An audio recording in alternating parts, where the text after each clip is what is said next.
ECSI fans, you want to revolutionize your sports investing habits? Allow me to tell you about WagerWire. WagerWire is an app that helps you become a superior bettor by allowing you to sync all your sports books and track all your bets in one place. See your current action, your betting history, and stats. You could also sign up for sports books and collect bonus offers. Follow them at WagerWire on X, as it's the best account on the platform. Head to App Store or Play Store now and search WagerWire and download the app. 2,000 years long, we will never settle. Hard days, no way, with a heavy metal.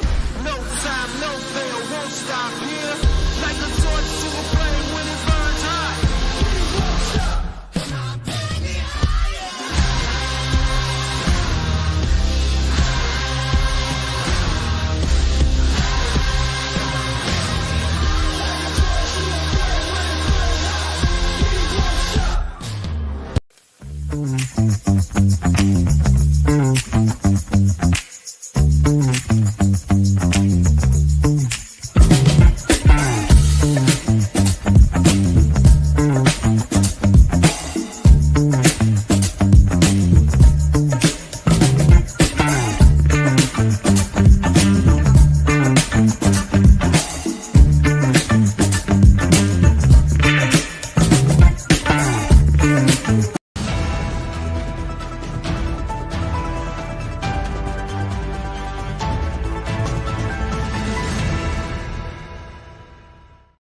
Good morning, sports fans from all around the globe. I am the host, Jeff Dawson, East Coast Sports Investors, and it's that time of the week, the end of the week, Friday.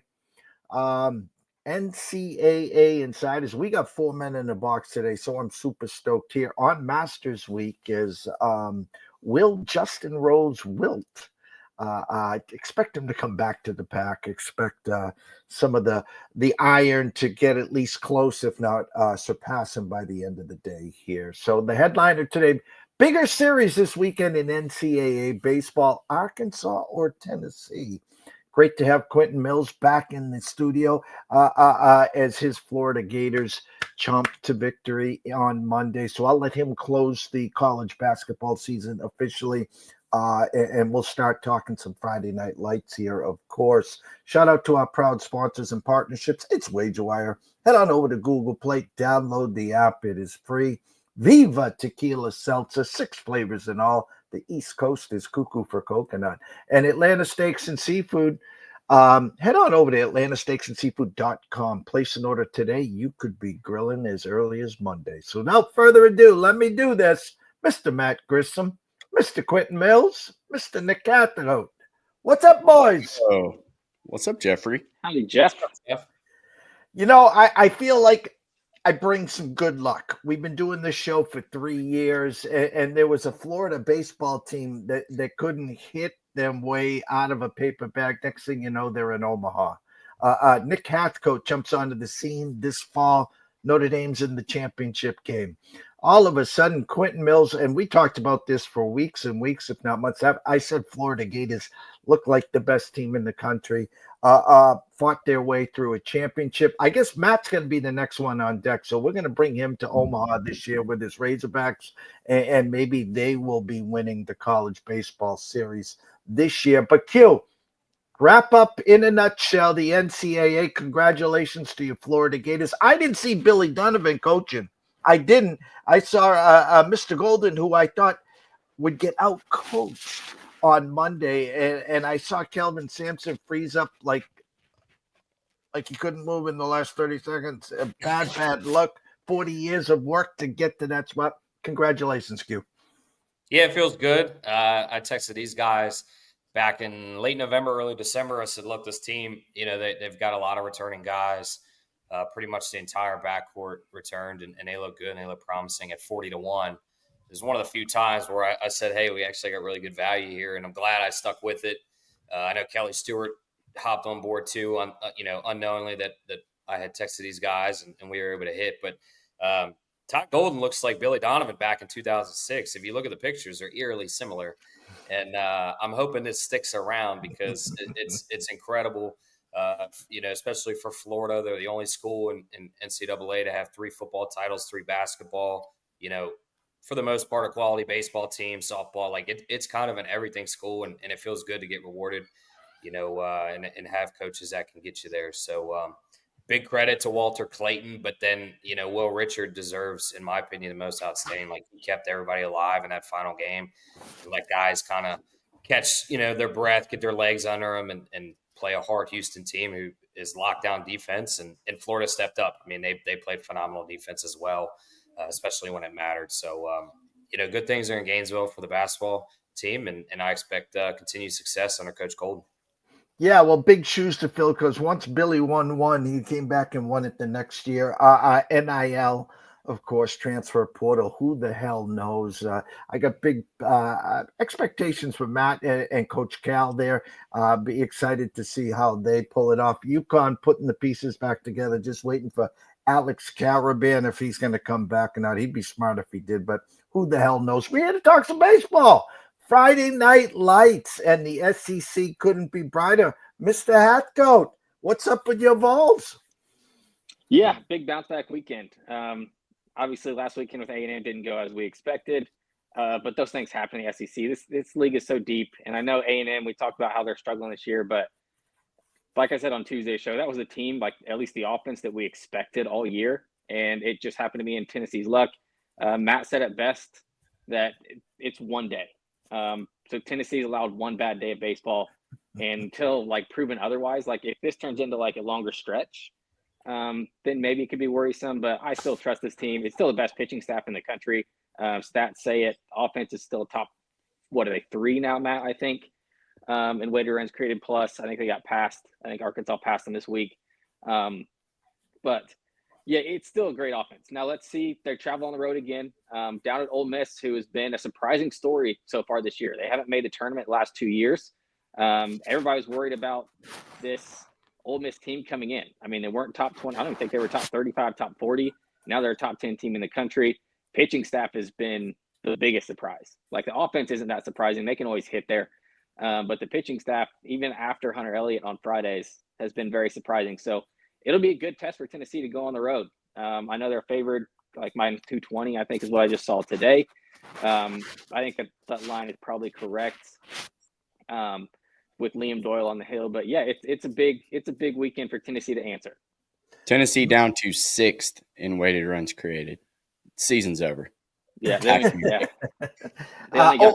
only got to 10 on Tuesday. They cut them down. They're tied with UC Irvine, and they're behind Lamar. So just shut the program down. Arkansas would love that. Tennessee minus 200 overnight, currently on DraftKings minus 230. You can grab Ole Miss, the Rebels, at plus 175, at 13 under, minus 15 cents there. Matt, I did some early research and homework as you travel to Georgia. It looks like one of the headliners of the weekend here. Overnight minus 120 with the 13 over. Currently at DraftKings 135 with a 14 under. I'll be honest with you. I'm just a market reader. It smells to me. For me, that smells like a Georgia number. Just without knowing pitching, without knowing nothing, that just smells like a Georgia number to me.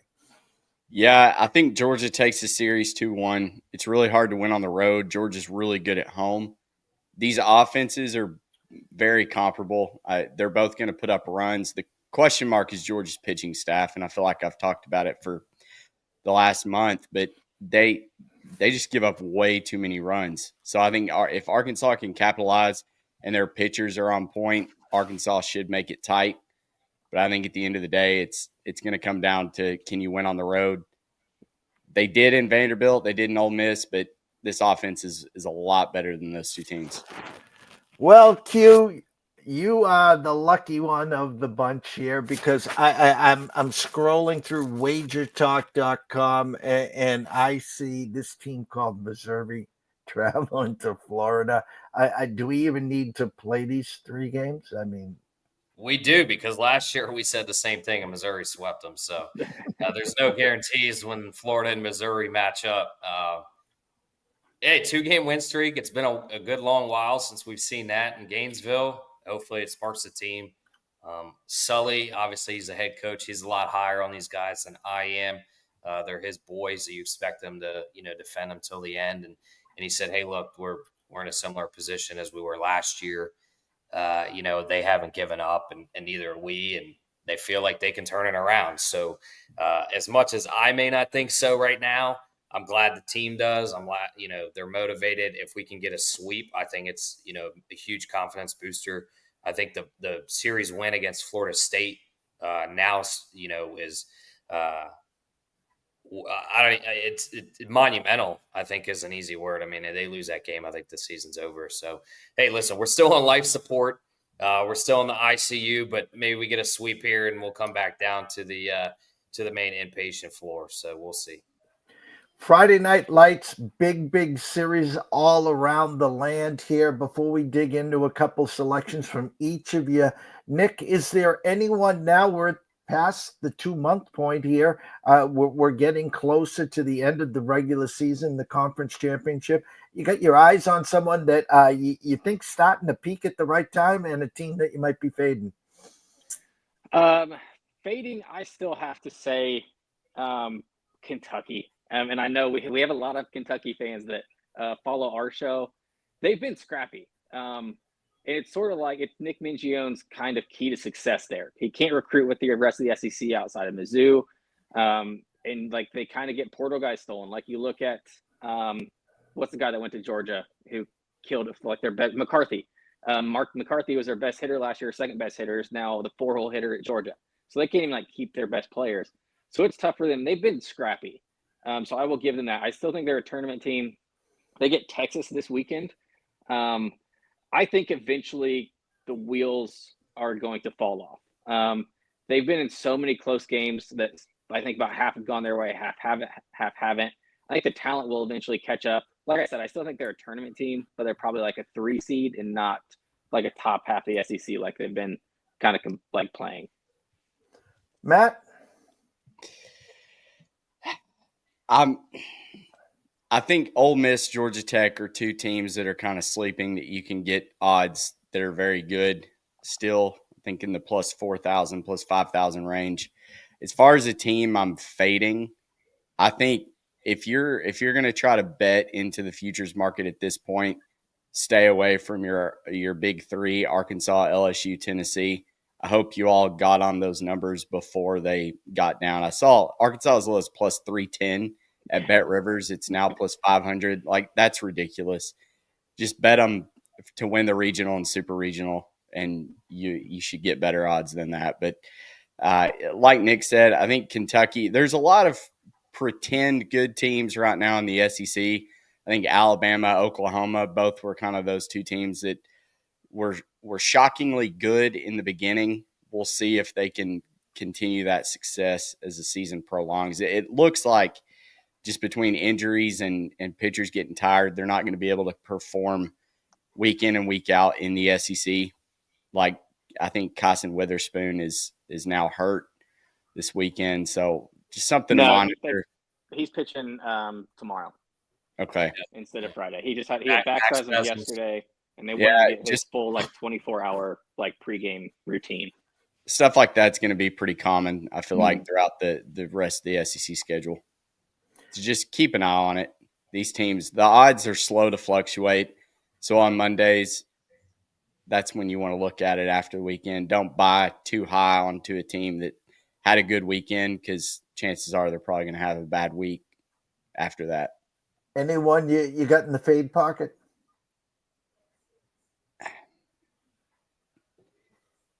Well, let's just look at what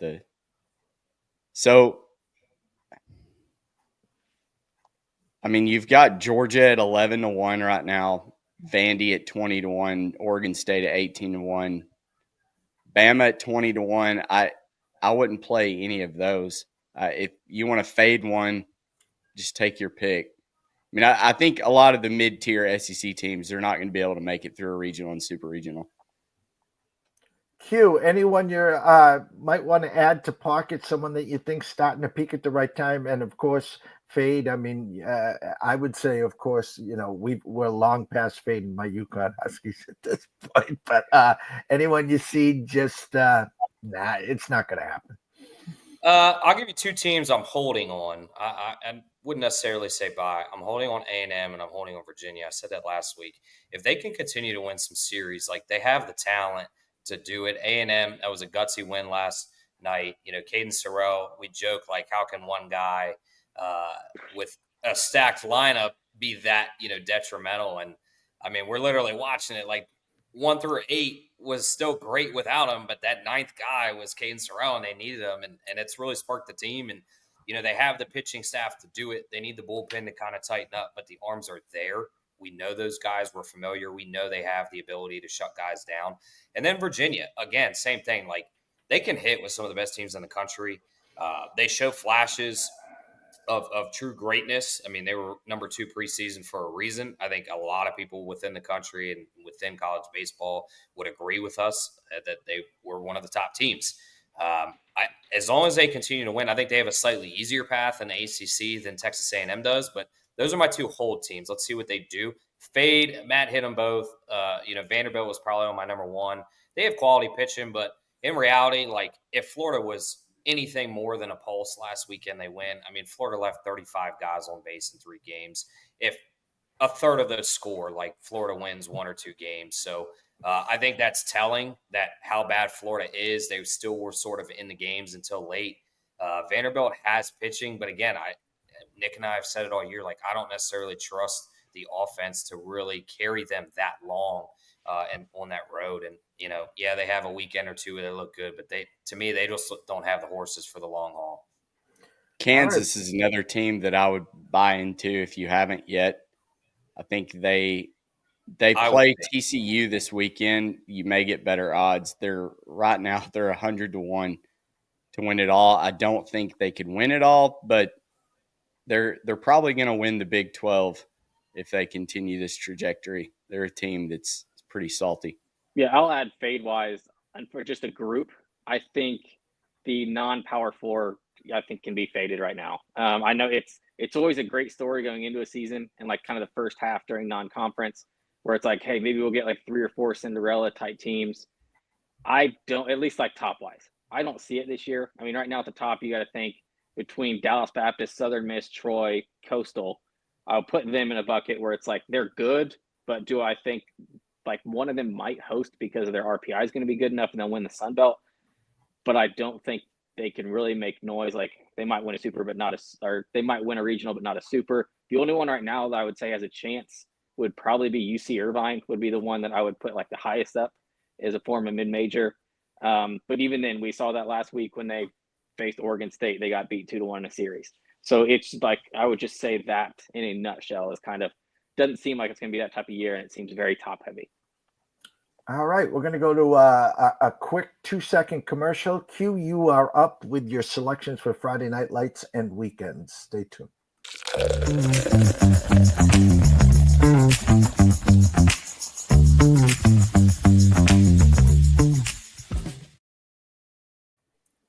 Go ahead, Q. Lines are coming out, so we'll have some more posted. We're literally doing it as the show's going. One spot I do like, I think it's worth the value. I like Alabama at -175 as a solo piece. I just think Alabama's the better team at home. Zane Adams the better pitcher in my opinion. They're a great parlay piece. Maybe Alabama, Tennessee, I think's a little over plus money. Bounce back spot for the Vols. Clemson, another great spot. Aiden Kanak pitching at home. I think he, shuts the door out pretty early. And then last one is you got to find, maybe you do a 3-teamer. I think Florida, A&M, and maybe somebody else, they really need these wins. And if you can get a 3rd team in there, you probably get plus money. That's really the only lines we're working with now. So we're very limited. Q, tell everyone where they can find all your work. At Q Millie, 3 L's, 2 Y's on X. And then for the Dub Club, sign up. I believe we're all plus money.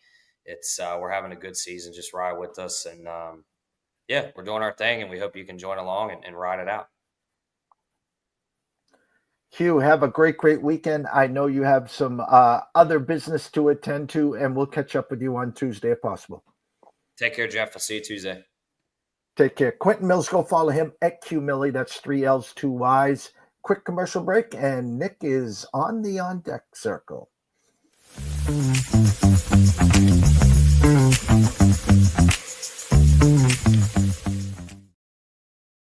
Stage is yours, Nick. Yeah, a few I'm looking at so far. I like Western Kentucky at -130 over Liberty. This Western Kentucky team is real. I think we saw that last week, and they went down to Dallas Baptist and took the series, which is not easy. They are leading the country in team ERA right now. Last I saw a post about that. So this team's for real. Like, Liberty is not a joke, for sure. But I think Western Kentucky showed they can play on the road. So I really like that number. Another one is going to be Texas -135 at Kentucky. Jared Spencer going against Nate Harris. Texas, as much as I doubted them, our preseason, I know like a lot of people read our like preseason handout that we gave, our guide, and I was kind of down on Texas. I was the one who wrote it and said, I don't think this is the year. I think Schloss will get them there eventually. But it looks like I was very wrong. This team is very good, even with losing their best hitter for the rest of the season. I still think they proved by sweeping Georgia last week they're good. And I absolutely love Jared Spencer as a starter. So I will trust him on Friday. As I already talked about, I'm kind of down on Kentucky. And then Q mentioned two of these already. I like parlaying Clemson with Aiden Knack on the hill against and then Texas A&M. Parlay those two together. It gives you +106. So that's kind of one that I really like. I think A&M is just the better team than South Carolina right now. I think South Carolina gave their best punch last night, and I don't think they'll be any better this weekend.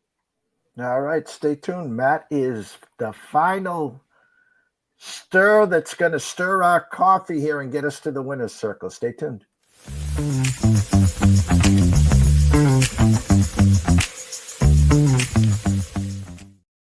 Matt, you're up. The first one that stuck out to me was Louisville is even money against Virginia Tech. They are taking on – Hokies have been good. They got a big midweek win over Troy. But you've got Patrick Forbes, who's the second-best pitcher in the country behind Tennessee's Liam Doyle. I think Forbes at even money is a gift. So hopefully he can go a little bit longer than he has. He doesn't have a ton of innings per start. He's averaging just a little over 4 innings pitched. But I think that one for sure. I'm in unison with Nick on Texas -135. I think that's a play. And then Kansas +120 with Dominic Vagley going against Tommy Lepore for TCU. TCU's been hot, but again, I'm really high on this Kansas team. I think they could make a big statement in the Big 12 and show their legitimacy and get this win at plus money. And then lastly, I'm going to buy into the fact that Ole Miss +2.5 versus Tennessee is worth the play. I think if Ole Miss is going to steal one of these games, I think it's with Hunter Elliott. He's by far been the best pitcher on the mound for Ole Miss. So getting 2.5 runs in an SEC game, whether at home, I like the Rebs to get that cover. Well, everyone watching and listening here on X or, of course, on YouTube, Twitch, Facebook, wherever you guys are watching, you can follow these guys on Twitter. The scroll has been going the whole time. Of course, you can catch their live shows throughout the week as well. Spot guests on Sports Grid Beats and yada, yada, yada. They're getting big and bigger. Sooner or later, I'll have to go through secretaries and agents and all that other stuff. But as we always wrap up this segment, Nick, tell them where they can all find your work and, of course, your selections in place. Yeah, in Hathcote 413 on X. It's where I do most of my college baseball stuff. So you can find everything there. I'm kind of turning a new leaf with like our NCAA Insiders main account for like on game days. I'm trying to do a lot more like interactive stuff like with fans and kind of keeping people up to date on what's going on if they're not able to watch the games. So obviously follow us there. And then as I always mention, our free Discord to join. I posted it on after our show Tuesday. Posted it on our page. I think we had 4 or 5 new people join. Like I said, it's just a great place to talk to, whether it's us, whether it's other college baseball fans. It's a great place. And then also, if you're on there for free, like sometimes if we don't get plays out in time or we feel comfortable putting it on Dub Club, like if the game starts within an hour, we will put a free play on there. So it's a good place for that. If that's all you want to join for and don't talk to anybody, even that's worth it because it's, like I said, free to join and you get free plays from each of us every once in a while. Mr. Grissom, wrap it up. collegebaseballinsiders.com. Get all the advanced analytics, matchup preview, everything absolutely free. Join the clubhouse. There's a link on our website for that. And then I'm at Grissom on X. And like Nick said, follow NCAA Insiders. It's becoming a lot more entertaining to follow during game day for sure. Well, we can't thank you enough. We want you obviously to enjoy Friday Night Lights, enjoy the weekend. Matt, good luck with your brisket, mac and cheese, and all that good stuff tonight. And we'll catch you guys Tuesday morning around 11:05. Good luck with your Masters bets, Jeffrey. All right, I'll keep you guys well in tune on my timeline. As who's your winner, Jeff? My main selections very simply were I had 2 units on Scheffler. I had 1.5 units on Rory. We had Morikawa for 1 unit, Oberg for 1 unit, and then of course we sprinkled in a Lowry and a handful of others. And I do have a pizza and beer selection, and I did have Justin Rose at plus 16,000 at the Circa, but I think he will wilt. The problem is the majors is like the Super Bowl. You're in a room full of 50, 100 people, and then you got your grandmother tapping you on the shoulder and saying, hey Sonny, I want to put a $25 bet here, and I want to put a $50. They all just crawl out of the woodwork. Social media, everyone now's a golf expert, so I just stay in my lanes, guys. Same. Yeah, that makes sense. I don't typically bet golf. There's really just 3 tournaments, the Masters and then Sawgrass and I like the Open. Yeah. The Arizona out in Scottsdale. Oh, the Waste Management. Yeah. Yeah, Waste Management. That's always a fun one to bet too because it falls right in line with the Super Bowl. And I'll conclude right here. This is the comedy of where the wagering and where today's society is. I said this last night. If you didn't have the balls to bet Justin Rose at plus 16,000 to 1, you wake up this morning, he's got a 3-shot lead and they're offering you plus 750. If you ever hit that button at plus 750, Jesus, I mean, I got some bridges for you, let me tell you. And the other thing, Rory McIlroy was say plus 725. I'll give you that number. He's 7 shots behind. He was -4 going to 15. Hit a beautiful shot, his 3rd shot. It just flew off the green. Next thing you know, he's in the water, and then he doubles again. Here's my point. Everyone looks at him at plus 1,400 right now, 1,450. He's 7 shots behind. Rose is going to come back to the pack. Look at the next pack. Scheffler, Oberg, DeChambeau, they're all 4 and 3 under. So he's technically only 3 or 4 under. So if you didn't get Rory pre-flop and you wanted to put something on him at plus 14 to 1, I suggest you do that. But people just don't understand the market and the numbers. That's all. Yeah, the books want you to bet some of those, like you mentioned with Rose. Yeah, they want you to hit that number because they know like Rose is going to come back. But they're like, oh, let's get this meat while it's out there. Dangle, like we always say, like let's just dangle this little carrot out in front of them and see how many people click it. Yeah, I saw that he was like 5 1/4 strokes gained putting. Justin Rose was yesterday. There's no way that's sustainable. Not, yeah. Especially once they change the hole placements. He will be wilting real hard. I think by Sunday you'll have a hard time finding him on the leaderboard. Hey, I like Justin. He's 44 years old. He has now led 8 times in a major, 5 times at Augusta after round 1. God bless you. If you had plus 6,000 or 7,000 first round leader, God bless you. Yeah. I'm just saying there's too much iron that will be coming from the back of the pack on moving day tomorrow and Sunday. And he had a good first 18 holes. If he beats me, he beats me. Yeah, makes sense. Agreed. Gentlemen, have a great weekend, and we will catch up on Tuesday. Sounds great. Thank you, Jeff. Thank you, guys. Go follow, of course, Matt Grissom at Grissom on X, Nick Hathcote at nhathcote 413 on the Twitter. Next, Mr. Smooth, and we're going to talk some horse racing as we're getting closer to the Kentucky Derby. Stay tuned. Jared, hey, we're going to need you to tone it down with the Summer Friday thing, okay? What are you talking about? Well, for one, it's not summer anymore. Oh, really? Coconut. Also, who is this? I'm the caddy. Oh, he's my intern. Sorry, intern. I'm his intern. Yeah, he's doing a great job. No golfing in the office, okay? Summer Fridays are over. You can keep the Hawaiian shirt, but the rest of this stuff, all right? Are you grilling? Oh, yeah. Did you want a burger or a hot dog? No, grilling in the office. It's a good point. We should take this outside. No, that don't. You put that right back down. Yo, it's all in the hips. Oh, dude, come on, we gotta go. Let's go.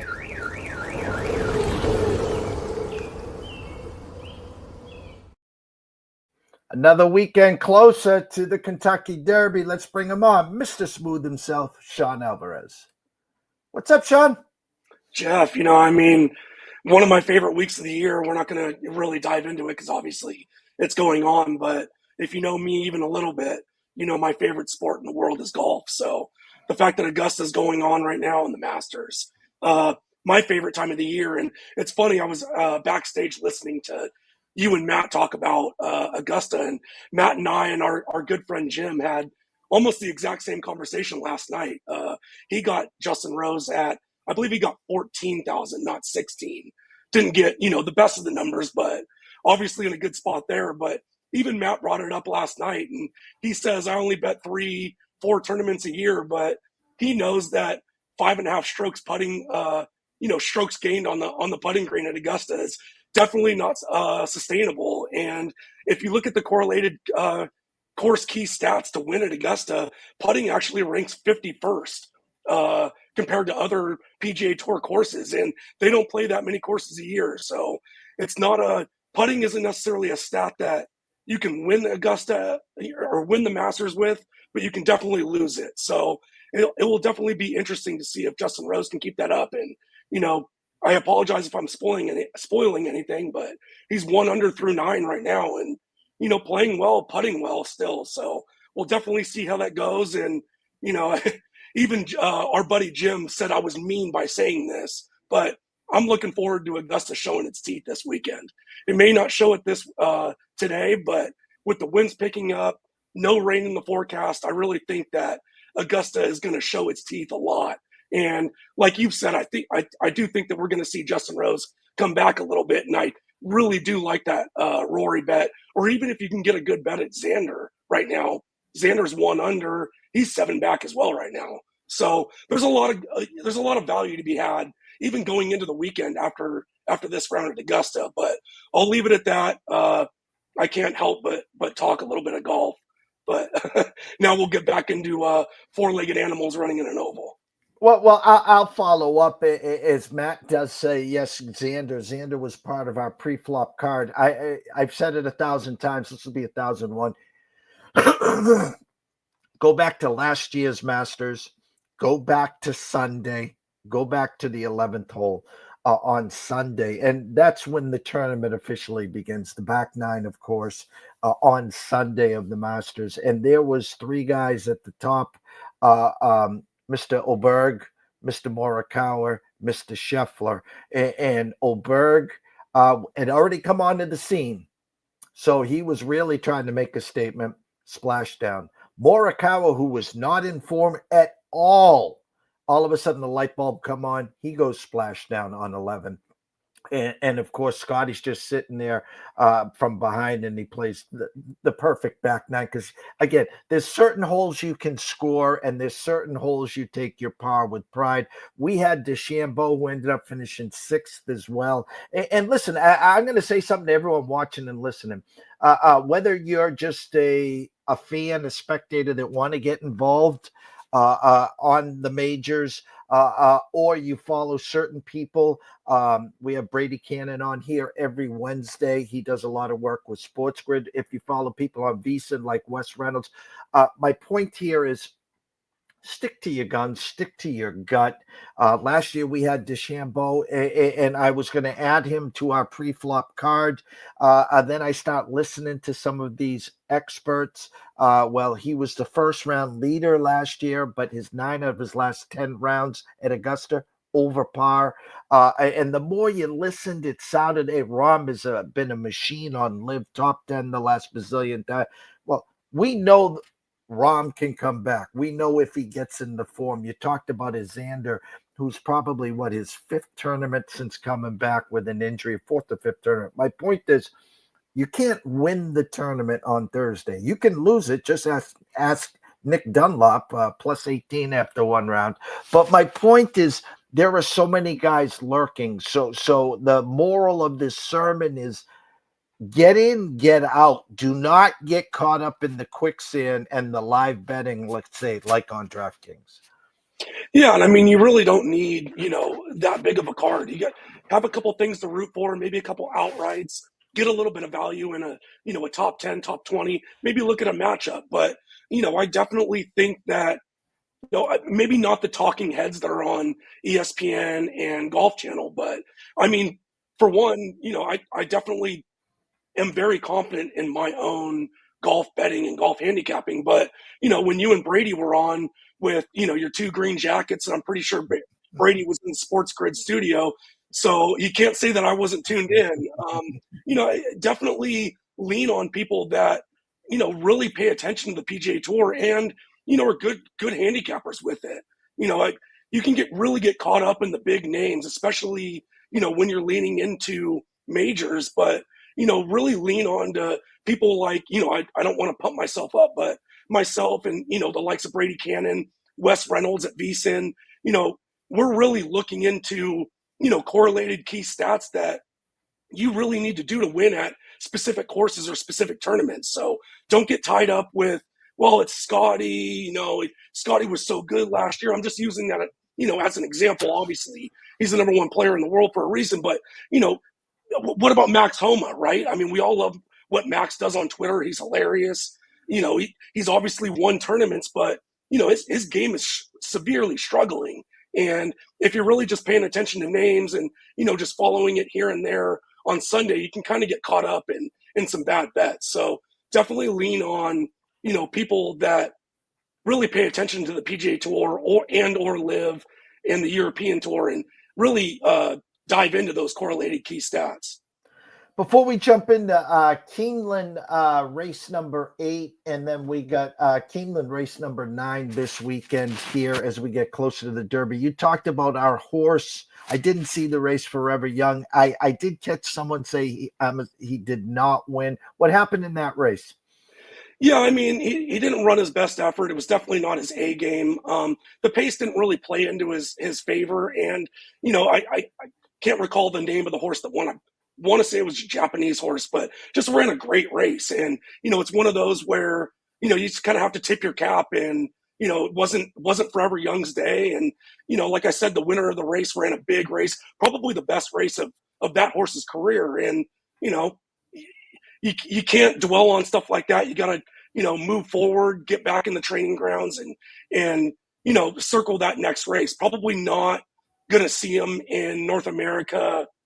I would say probably for 2 months, just because that travel schedule is so bad, going from Japan to Dubai and then, coming to the United States. He ran really good doing that last year, but it's just not a recipe for success. So, like I said, get back in the training ground, get hopefully into top form, and we'll see what Forever Young does, later in the year. Fingers crossed. I mean, Breeders' Cup Classic. Let's, get into top form and eyeball that race. That would be a big race for us to talk about come November, you and I.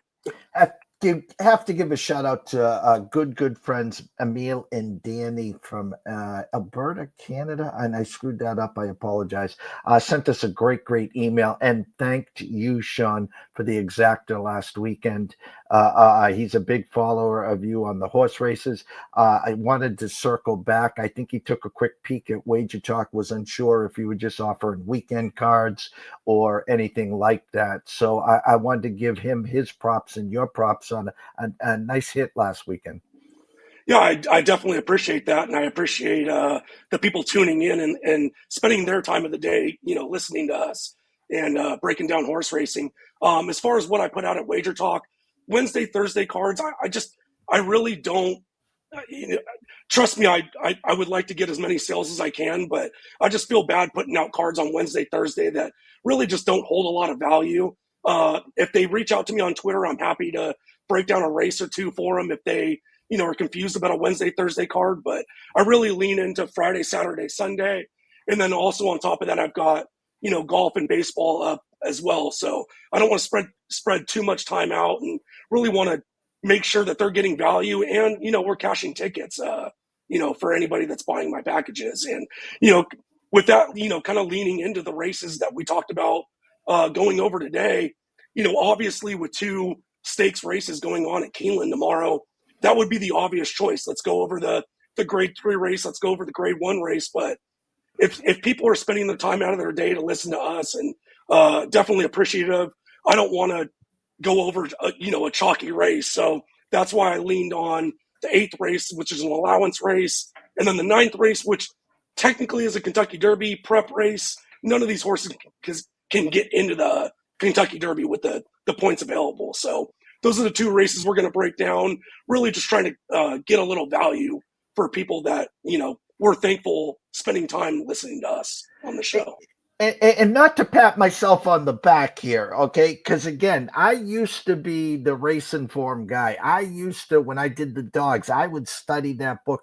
I'm just a numbers guy now. I'll go to a race book. I'll go to a track. I will just follow the tote board. I'm one of those conspiracy guys when I see Sean Alvarez open up at 9-1, and then by the time it gets to the 5-minute mark, he's 9-2, and then by the way, 2 minutes before post, he's 3-1, and by the way, he's 2-1 as they're loading them in.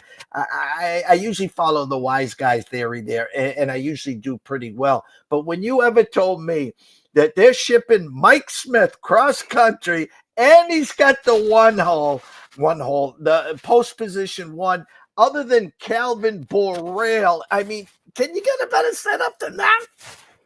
Yeah, I mean, you're talking about a Hall of Fame jockey that is still riding at that Hall of Fame level into his 50s. And he definitely does not need to ship across country to pick up another mount. So, yeah, there's definitely specific angles that we can look at like that. And like you said, you can watch the tote board as well. And what I really like to do is when that race before goes official, the next race opens up on the tote board. And when you see a horse that's 10-1 and opens up at 2-1, it's generally the trainer and the owners that bet that 4 hours ago. So, that's another angle I like to kind of look at. If, the trainer and the owner are going to make money if they, if that horse wins anyways. And if they're putting a little bit more money on the horse to win, maybe I follow suit a little bit. They usually know a little bit more than I do. Keeneland, race number 8, allowance. The grandstand is yours, sir. Yeah, so we're going a mile and a 16th on the turf at Keeneland. And I really kind of leaned on the number 8, Bessie Abbott, at 9-2, ridden by Jose Ortiz, which I really like. Only 1 start in her career. That was out in Ireland. And while those are somewhat tough races to kind of handicap and see how they're going to play out coming over to the United States, look at what this horse did at Prairie Meadows. And if you look at the daily racing form, the little D in parentheses means the dogs were out. I have no clue why they call it the dogs, but they're literally just cones on the turf course to save the rail for those races that are going to come up either that day or later in the week. So they're saving the turf course. The training course is a little bit, further out from the rail, usually about 20 feet, sometimes even 30 feet. And look what this horse did in March on March 14th. Ran 5 furlongs with the dogs out in 58-4.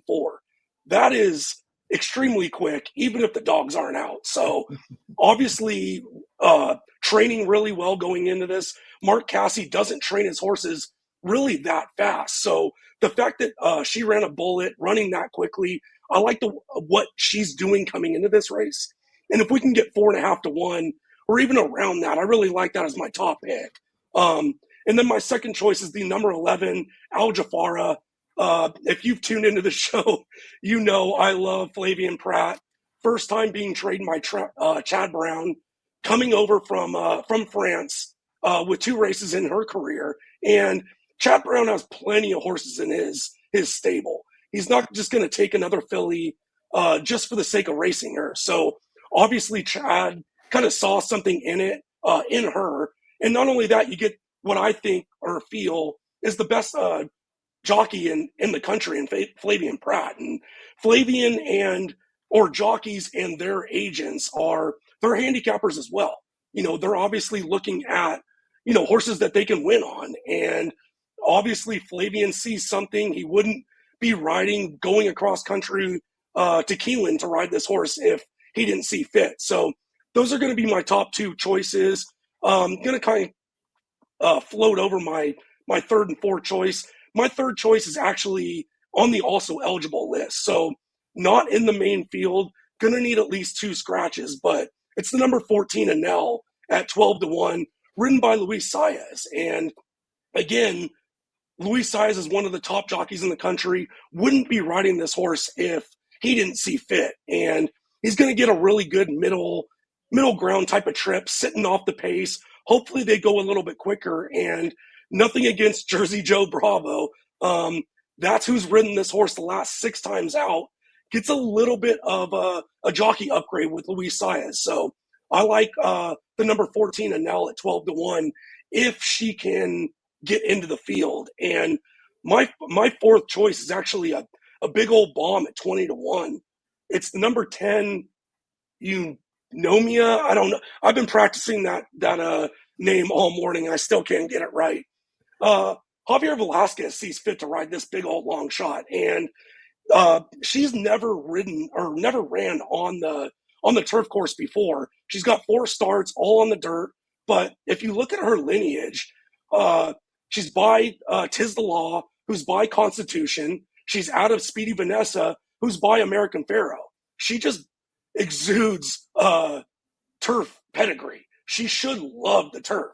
And if she can just kind of take a couple steps up on the turf, but having that pedigree, I do think that we can maybe get her to maybe clunk up for second place at 20-1, getting that kind of price underneath. I really like that. So my top 4 selections are going to be the number 8 over the number 11, 14, and the number 10. And then I'm just going to use my top 2 selections up top and then kind of get weird underneath. Hopefully we can get a price. So it's the third betting choice, my top choice, the number 8 and the number 11 over the number 2, 5, 8, 10, 11, 14. For $1 that's only going to cost you $10 to punch. Yes, we're going to need a little bit of a chalky finish up top, but we've got big old prices underneath, and I really do think that if we can cash one of those, it's going to pay much more than $10 to pay back. Yeah, Fat Finger Sue over here. Let me just do this for everyone here because I forgot there. There we go. We get the 8 and the 11 up top with the 2, 5, 8, 10, 11, 14, a $10 punch. And your top 4 selections, Bessie Abbott, Al Hafara, Anel, and Eunomia. And there again, the exact 8 with the 11 with the 2, 5, 8, 10, 11, 14 for a $10 punch. Correct, sir? That is absolutely correct. Hopefully, let's see 8 over 10. That would be almost the perfect outcome for us. We'd be cooking with Crisco right there. So next race you want to break down is, of course, Keeneland race number 9, grade 3 Lexington Stakes. Yeah, so this is a Kentucky Derby prep race, and not necessarily a big Kentucky Derby prep race, kind of when you go back into the history, because we're only 3 weeks away from the Derby. Yeah, you don't have to ship very far from Keeneland to Churchill, but a lot of trainers really lean on at least a month or 4 weeks in between starts. So it's never been that big of a prep race. You only get, I want to say you only get 20 points for the winner. None of these horses, even if they win, can get into the Kentucky Derby. So yeah, it's a Kentucky Derby prep race, but at this point, we're just really looking at it's a grade 3 race for 3-year-old colts, and that's the time of the year that we're in. Obviously, with the Triple Crown coming up in 3 weeks, or at least starting in 3 weeks.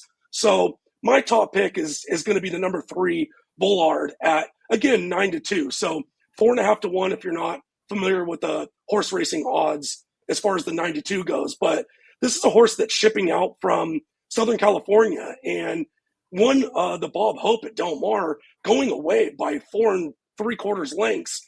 And the horse that came in second in that race is Madaket Road, who's going to be in the Kentucky Derby. So he's already beaten that horse. He's run against really good competition out at in Southern California. So he gets a little bit of a breather as far as the competition goes. We're getting a good price. And, it's like you kind of spoke about with Mike Smith, being shipped across the country last week. We've got Umberto Rispoli shipping across the country, who has ridden this horse 3 times out in the 3 starts of his career. So I really like the fact that Michael McCarthy ships this horse out, doesn't stick at Los Al, which is the track that's running in Santa Anita or in Southern California right now. Umberto goes out with the horse. I think he's going to sit a really good trip. So that's going to be my top pick, the number 3 Bullard at 9-2. And my second choice is, again, Chad Brown, Flavian Pratt. This is the morning line favorite at 2-1. It's the number 7 Praetor. And if you look at what this horse did, the whole reason this horse is the morning line favorite is 2 starts back at Aqueduct as the morning line favorite, just ran away from the field, but actually was almost caught at the wire, had a 3.5 length lead in the stretch, and only won by a neck. Now, that was a big buyer speed figure at 90, but then came back and ran just a 79, going away from the field, winning by 7 lengths last time out. So if you've kind of paid attention to anything that I've talked about, kind of leading up to like Kentucky Derbies or stakes races, I don't put a lot of weight into races at Aqueduct. Usually the morning line favorite wins a lot. That's what we saw 2 starts back with this horse. I don't love the fact that he only got 79 buyer by winning by 7 lengths last time out. So I'm going to somewhat try to beat that horse. But again, Flavian Pratt sees fit to ride back. Chad Brown ships this horse from Florida to Keeneland. Sometimes, most of the time, they know a lot more than I do. So I'm not going to get beat by that horse. So my top pick's going to be the number 3 Bullard. Number 7 Praetor is going to be my second choice. I'm not really going to dive too much into my third and fourth choice, just because, like I said, I don't really love the field. Again, my third choice or my fourth choice is ridden by Irad Ortiz, so I don't really want to get beat by that horse. I really do like my top choice in the number 3 Bullard, so I like a win bet on that horse, and hopefully we can get that horse to win. Maybe we get that morning line favorite to kind of clunk up for third and fourth and get out of that exacta and pay us a little bit more. So my exacta is going to be the number 3 with the number 7 over the number 2, 3, 6, 7, 8, 9. And again, we're getting prices underneath there. The number 2's 20-1. So, if we can get my top choice, the number 3, over the number 2, we're cooking with gas like we would if we can get the 8 over 10 in the last race. Well, as you said, 3 weeks, these horses, unlike last week where wins and seconds got the owners and trainers the possibility to get into the Derby, as we saw that last week, these now are just races. It doesn't matter win, lose, or draw. You are not going to the Derby. I guess my question to you is, are these almost like prep races for something like the Preakness? Maybe they see something, or is there a possibility there? Yeah, I mean, that would definitely be a possibility, especially if they run well. And, as what a lot of trainers do is, they can run as good as they can, but let's see, they need to come back to the barn, eat all their feed, get back into, wanting to train again. So, it's really how well they can run tomorrow in this race, and then how they come out of that race as well. But yeah, you're absolutely right. And speaking of which, Chad Brown loves to skip the Derby and go to the Preakness, which, is that morning line favorite with the number 7. That would be kind of that angle. So yeah, you're spot on. They're not going to get into the Kentucky Derby with these points and the lack of points that they have, but definitely something that they can look for, further on down the road. And we've seen a lot more of, I've seen a lot more the last couple of years, especially is, you are all lathered up for the Run for the Roses, 20 horses, the nostalgia, it's amazing theater. And then the winner, of course, is put up onto that spotlight. Can they win the Triple Crown? But you're seeing so often after all the other horses that didn't do well or didn't win the Derby, skipping the Preakness, and then maybe coming back for the Belmont. Yeah, I mean, it's definitely the toughest stretch as far as what, the effort that these horses are giving. You have the Kentucky Derby. They're obviously, having to win races or at least come in second to get into that Derby. But then, they turn around 3 weeks later and run in the Preakness, and then 4 weeks later they run in, the Belmont, which is probably going to be the longest race of their life. So, yeah, it's definitely an angle where, if you didn't run the best in the Derby, or if you're not the Kentucky Derby winner, maybe you just, you skip the Preakness and you lean towards the Belmont. Or even at the Belmont, you don't have to run in the Belmont. The Belmont has a great undercard with really good races. So it's really just up to these trainers, how the horse is running and how the horse is doing when they come back into the barn. And also just, how the race is kind of,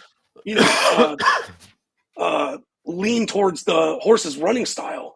A lot of these horses may not want to run 2 turns, may want to get back into that sprint kind of race distance. So yeah, there's a lot of factors that kind of come into it. And yeah, I mean, like you said, you hit the nail on the head with, just because these horses aren't going to be in the Derby, we may see, 1 or 2 of these horses in the Preakness of the Belmont. So it's definitely something to keep an eye on, or at least watch the replays to see how they may perform, later in the year. Sean, as always, the scroll has been going the whole time. Everyone knows on Twitter to follow you at Smooth Turn 2. They can find all your work, of course, at Wager Talk, but we always turn the mic over to you as we wrap up this segment. Tell everyone where they can find all your work at Wager Talk. So my short link directly to my page is wt.buzz/SA. Like I said, it's my favorite time of the year. I'll have a Masters weekend package up later tonight once that second round is finished. I've got baseball plays up right now. I've got my Keeneland card for Friday and Saturday up. So my 3 favorite sports are going on right now. Like I said, it's my favorite time of the year. So direct link to my page is wt.buzz/SA.